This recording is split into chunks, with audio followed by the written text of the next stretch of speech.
أعوذ بالله من الشيطان الرجيم.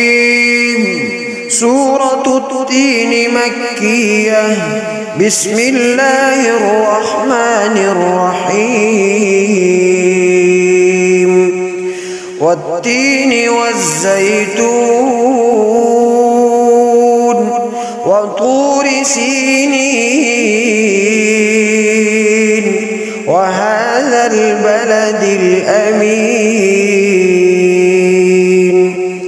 لقد خلقنا الإنسان في أحسن تقويم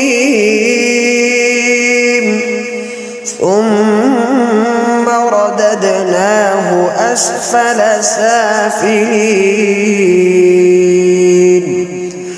إلا الذين آمنوا وعملوا الصالحات فلهم أجر غير ممنون.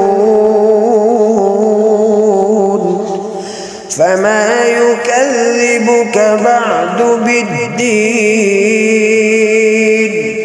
أليس الله بأحكم الحاكمين؟